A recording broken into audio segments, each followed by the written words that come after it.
Hello class, this is Dr. D, and I would like to talk to you about the language of writing today. Language of writing is confusing, but it's easily understood once someone tells you about what some of these words mean. If you're in my master's program here at Western, then I know you are capable of understanding these terms. So I thought I would take a little time and describe some terms that I may use with you. Terms like continuity, smoothness of expression, clarity, credibility, tone, economy of expression. I want you to write down what you know about these terms. Stop the recording and write it down. Take about 2 minutes.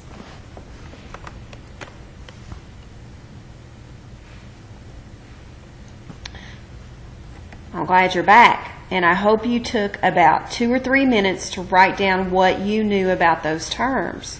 Because right now what I want to do is spend some time going through them. First of all, let's talk about continuity.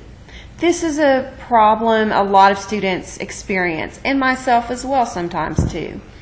Using the same terms, concepts, and themes throughout your paper is very important. It helps the reader to understand what you mean.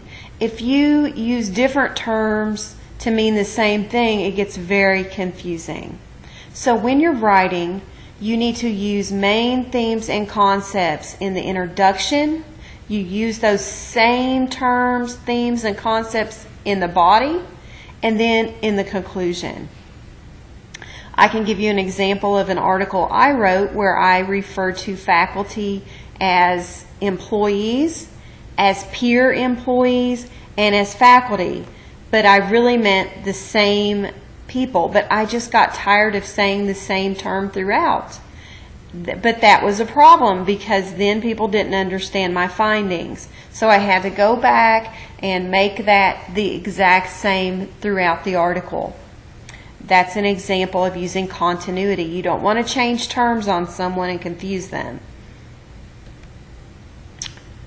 Another term that you'll hear sometimes is that you need to use more smoothness of expression.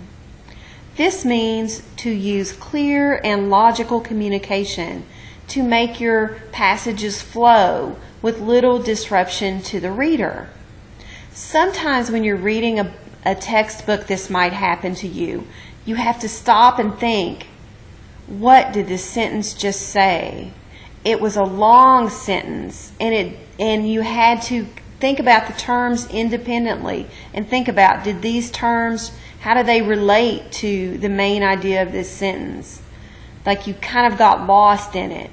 That is smoothness of expression. You want to make one sentence flow to the next very smoothly. You don't want anybody to have to stop.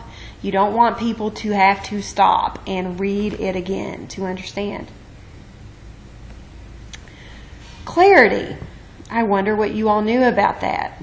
How I define clarity is that you are going to use precise word choices to make sentences concise, which means short, and easy to understand. So you're going to pick your words carefully, and you're going to use words that are very descriptive. This also makes your writing more interesting. The biggest problem I have with this in student usage is students will try to use a bigger word and they don't know the precise meaning of it. So then it makes the sentence either unclear or not accurate. So make sure when don't just open a thesaurus and think about, oh, well, all these words mean that, so I can use any of those. That's not how it works. You need to use the exact word for what you mean. That's going to help your reader understand it more too. Credibility is something we will talk about throughout this course. I'm actually going to talk to you about referencing and how to determine the credibility of a source. But credibility when you're writing has to do with using appropriate outside resources to support your ideas.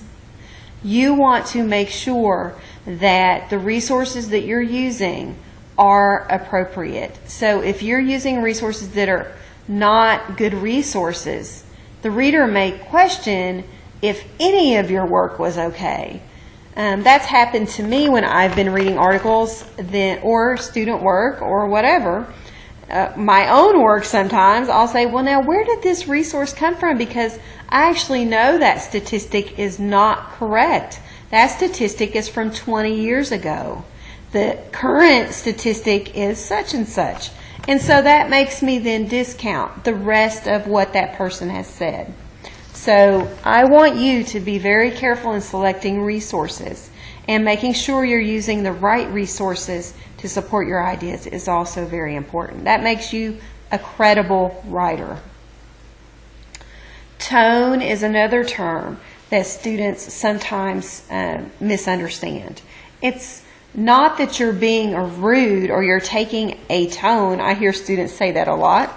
But the basic thing with writing tone is that you want to use an interested, professional, and non-combative manner when you present scientific ideas or professional ideas. So, for example, in a court report, you wouldn't want to say, I know therapist A believes this, but she is completely wrong. I believe B, and here's what I base that on. Because at that point, you are being combative. You don't need to mention therapist A at all. You just need to present your information in a professional manner with scientific backup and have evidence to support what you're saying. That is professional. That shows you're interested in the topic at hand, and that is being using an appropriate tone for your writing. Economy of expression is something that I sometimes will point out to students, and I tend to be wordy. So it's a problem I personally have in my writing. You need to use as few words as necessary to make your point. You don't want to use lengthy sentences or paragraphs. I see paragraphs frequently in the MSW program with my student writing that are over 1 page long. This is inappropriate. Paragraphs are used to break up and organize your paper. So each paragraph should be a coherent group of small, short sentences that make a point. That's not to say you can't use a compound sentence, but I shouldn't have a paragraph that is just 1 sentence long, and it's very long. I mean, it's half a page, and that's 1 sentence. That is using too many words in a sentence, and it reduces not only the clarity of what you're saying, but it is not an economic use of words. Think of words like money. You know, if I give you 5 pages, you have 5 pages to spend. And so you need to make every word count, or, you know, every word has a value to it because you've got a limited amount of length in your paper. So you want to use as few words, and you want them to be very precise so that you're not having to write a lengthy sentence to get your point across. And a lot of times that happens, that you'll go over wordy, and so you just need to cut it back. Now I want you to stop and write down what you know now. I bet in 10 minutes of this lecture you've learned quite a bit. So stop and write down for 2 or 3 minutes. Just write down everything that you've learned about these terms. Let me go back to the terms so that you can see them all.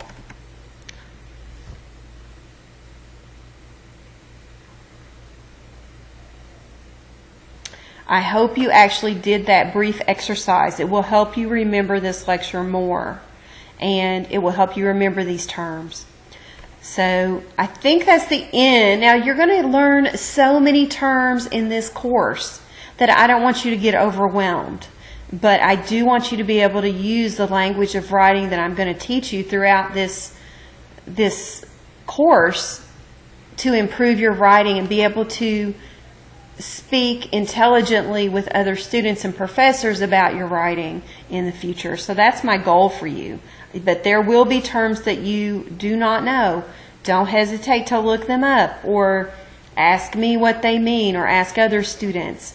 Don't just come ask me. I'm not your dictionary. Look it up and then come and ask me if you still don't get it. Hopefully this lecture is helpful. I will see you again in a future lecture.